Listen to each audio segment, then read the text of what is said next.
बाहेरून दूध विकत घेत असताना ते नक्कीच तपासून घ्या, कारण तुम्ही जे दूध पिताय ते नक्कीच खरोखर दूध आहे की बनावट दूध आहे, हा प्रश्न आता समोर राहतोय. कारण मालाडमधून दूध भेसळ रॅकेटचा पर्दाफाश करण्यात आलाय. मालाड पूर्व परिसरामध्ये ब्रँडेड दुधामध्ये भेसळ करून बनावट पॅकिंग करणाऱ्या रॅकेटचा गुन्हे शाखेने पर्दाफाश केलाय.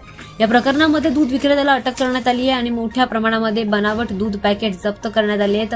दरम्यान पोलिसांना या घटनेची माहिती मिळाली होती की मालाडमध्ये भेसळ दूध बनवलं जात आहे आणि त्यानंतर पोलिसांनी तपास करायला सुरुवात केली. तपासणी दरम्यान पथकाला हजारो छेडछाड केलेली दुधाची पाकिटं आणि मोठ्या संख्येने रिकाम्या अशा अमूल आणि गोकुळच्या पिशव्या आढळून आल्यात.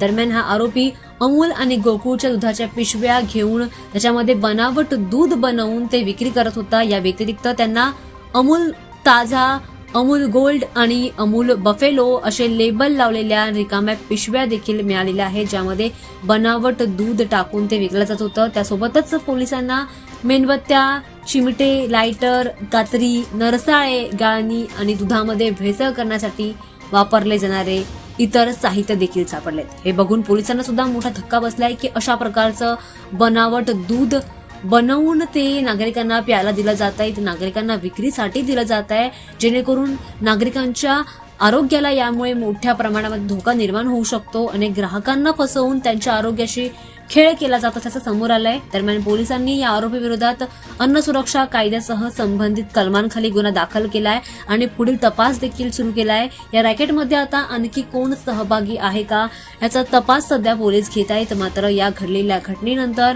आता नागरिकांना सुद्धा मोठा धक्का बसलाय. त्यामुळे आता नागरिकांनी सुद्धा दूध विकत घेताना आपण ते कोणत्या कंपनीचे पियत आहोत, ते खरोखरच चांगले दूध आहे का हे पाहूनच, हे तपासूनच दूध घ्या.